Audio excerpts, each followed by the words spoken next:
Hey, it's me, Fish, your host for the Ugly Red Source of All Evil. And this is first in a series of new videos that I'll be doing called Fish Recommends. Me, Fish. Obviously, that's not my real name.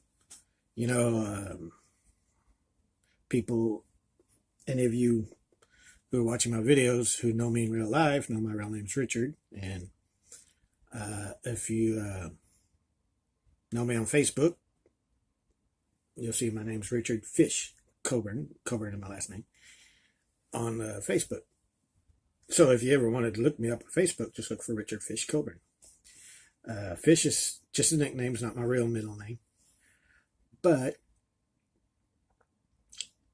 I usually go by my nickname when I meet new people or whatever. But you could call me Richard, Rich, Fish, Fish ass, asshole, dick. I don't care. It's all true either way. But yeah. So this is the first in a series of new videos I'll be doing called Fish Recommends. And no, it will not always be horror related. This particular channel I have here, I've never really intended it to be all horror. Although I'd say maybe 90% of it has been. Because due to the horror packs, there's, 2 a month. And I'm always doing unboxings of them. And then I got certain hauls that will have mostly horror movies anyway, because that's my number one genre that I love.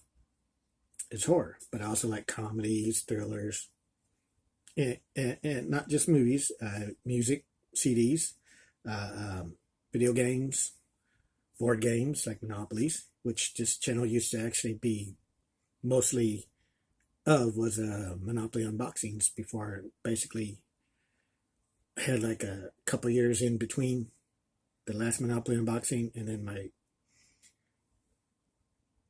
rebooting this channel, I guess you could say, with the unboxings and whatnot. So yeah, I'll have haul videos and, not necessarily horror movies, comedies, whatever will be included, but also books.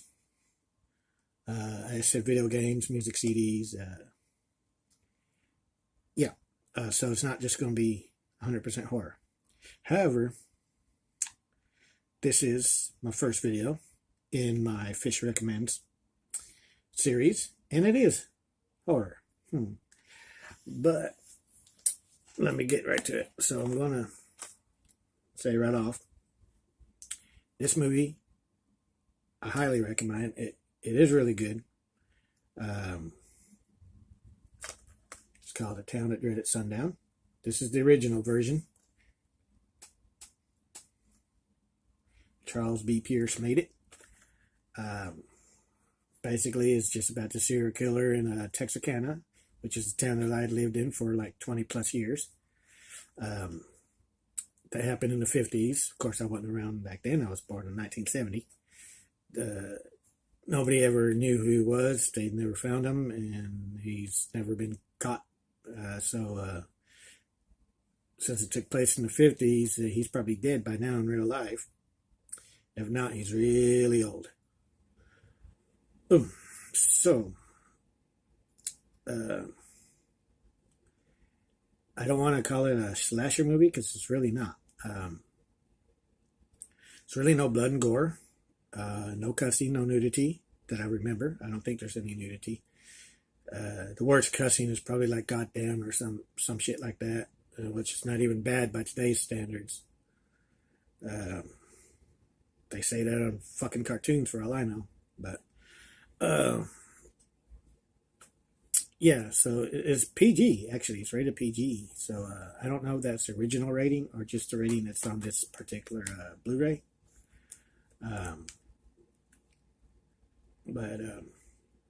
Yeah, I lived in Texarkana majority of my life, 20 plus years. So I remember hearing a bunch about this.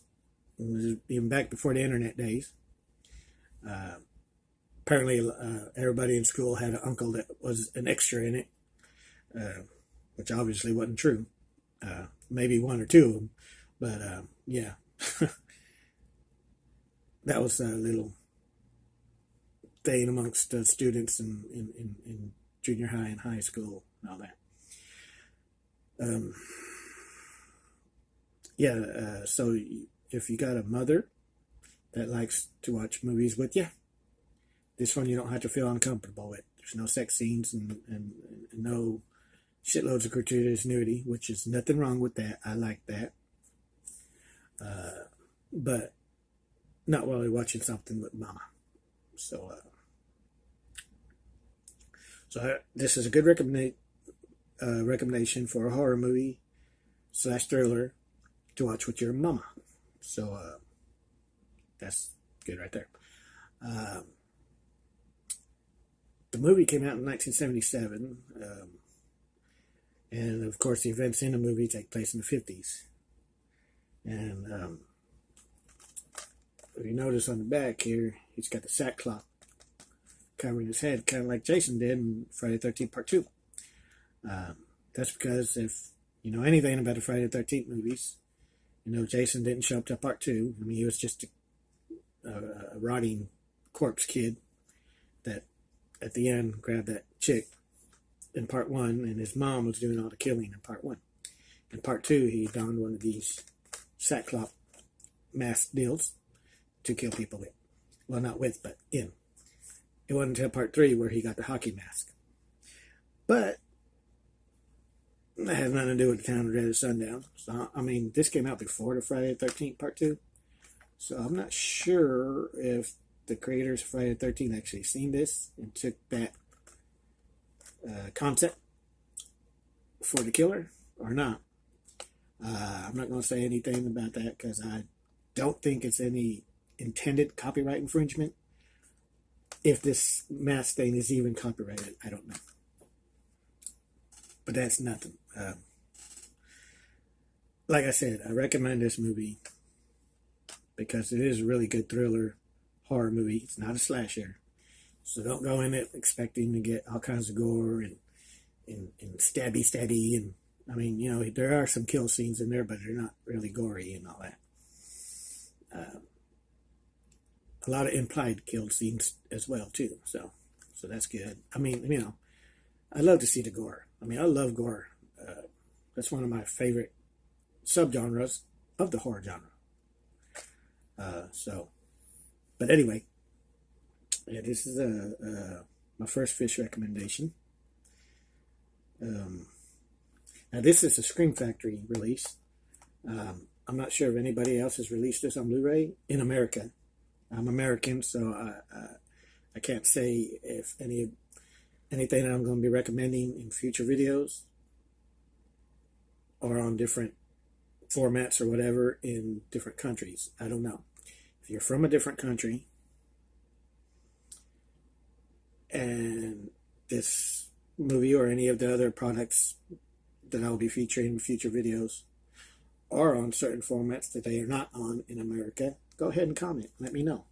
That'd be cool for me to know. I mean, it's something that I'd like to know. I mean, you know. So this is, like I said, a Scream Factory release, which I'm sure they still have copies of, but you can also order it on Amazon. Now this, it's like the first print, so it came with a bonus DVD of another Charles B. Pierce movie called The Evictors, which Scream Factory has just recently released on its own Blu-ray. So this Town of Dread at Sundown is on Blu-ray, but the bonus movie, The Evictors, is only on DVD. So now that they restored it, I guess, you know, whatever they do to clean it up to put it on Blu-ray, they released The Evictors on Blu-ray now. I haven't seen it. I've had this movie with the bonus DVD forever, and I haven't seen it. I mean, I only watched The Town of Dread at Sundown, but I've seen it long before this came out. That brings me to a fun little story. When I lived in Texarkana, I worked at Walmart on the Arkansas side. Because Texarkana is, for those who don't know, borders Texas and Arkansas. So it's basically one city in two states with a state line. I worked at the Arkansas side Walmart in electronics. And Charles B. Pierce, who has died, I don't know how many years ago. It's been a few years since he's died. Or for those who like to say it, passed away. I don't really like that, but that's neither here nor there. This was before he died. They were releasing, they had released this Down at Red at Sundown on an unauthorized DVD. And, stores were selling them. Charles B. Pierce did not authorize it. It was his property. And the whoever, I don't remember the name of the video company that released it on DVD. And now this is back when DVDs first came out. So, or first, beat the HD. I mean, was doing the beating the VHS out, I don't know. You know what I'm trying to say. They're drowning out the VHS, making VHS go bye-bye. So there was a company that released Down at Red at Sundown. Charles B. Pierce has lived in Texarkana the majority of his life, even when he made these movies and all that. And he came into that Texarkana, Arkansas Walmart that I worked at in the electronics. And since I happened to be there, he come up to me. He asked if we had any copies of that particular DVD. And I said I'd have to check, so I went and checked and looked it up on the little computer. This is also when internet was just getting big and all that too. So that's probably how he found out that this movie was out or whatever. I don't know. But anyway, so we didn't have any copies at the time. I think it was in our system at the time, but we didn't have any copies to sell. I'm not sure because I don't really remember if he wanted to pick up all those copies if we had them, so he could confiscate them or whatever for his lawyer or whatever they were going to do with that video company, or if he just wanted us to take it off the shelf and send it back to whatever company or whatever. I don't remember because the conversation, I don't really remember too much of it. That's just what I do remember of what I just told you. Now, of course, I had met Charles B. Pierce before that, because, like I said, he was a Texarkana resident, and back then it wasn't as big as, I don't even know if it's a big city now or not. It's been so long since I've been there. If you still live in Texarkana and you're watching my video, let me know in my comments. A lot of people have met him, so at the time when he was living there. I'm not saying that I was great friends, we were buddy and hung out and nothing. No, that's just a casual someone that just met at one time or another. In my case, at two times or another. Never got to hang out, weren't buddies, shaking hands and getting autograph from him and none of that stuff. But I know a lot of people, a lot of my friends, who may have known him like that. I'm not too sure if they actually did or not, but I think there are a lot more people who are closer to him than I was. He was just someone I knew of and that I have met. So, pretty good that I kind of knew and met a famous person in that capacity rather than just going to, like, say, a concert or a convention or whatever and getting their autograph and a quickie selfie with them. But anyway, so that's how that came about. And there was a reboot. I don't know if I want to call it a reboot because it's really not a sequel. It's really not a reboot. It's still called The Town of Dread at Sundown.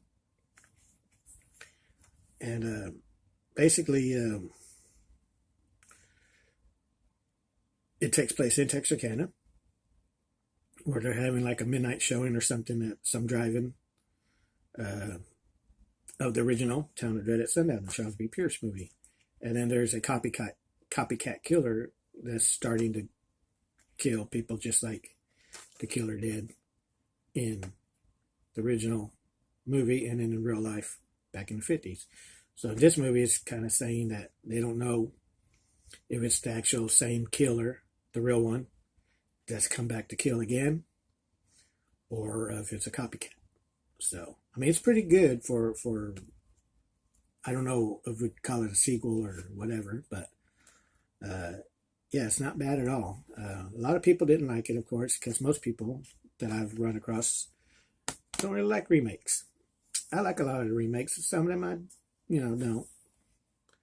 But anyway, so that's a good reboot or whatever you want to call it to watch as a companion piece to the original. Watch the original first, and then you watch this one. So, but that's, yeah, this one is rated R, I believe.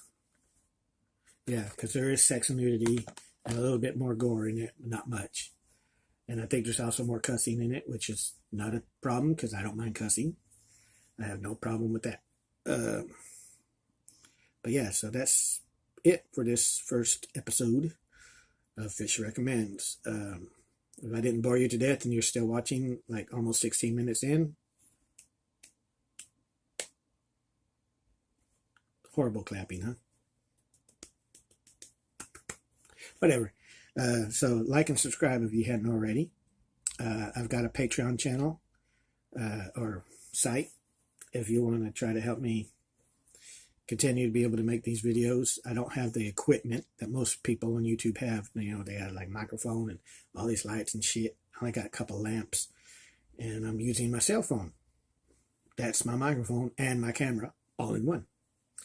And I don't have editing equipment, so you won't be able to see me like flash these like in the corner in a picture or whatever, picture thing.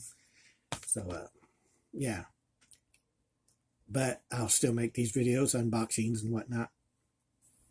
And with the Patreon, it'll help me be able to keep buying these movies so I could, and other things, so I could show them here, feature them on my video. And also my Patreon, you get nifty little rewards for being a patron. Most of it is right now is just, shout outs and all that, but I will give away codes, digital codes, and actual physical copies if I get more Patreons. Right now I have none. So that's for that right now. So, but anyway, I'll leave all that information in the comment, in my description, I mean. So until next time, I can tell you what, episode number 2 of this Fish Recommends is going to be a book. So just letting you know. But anyway, that's it for now.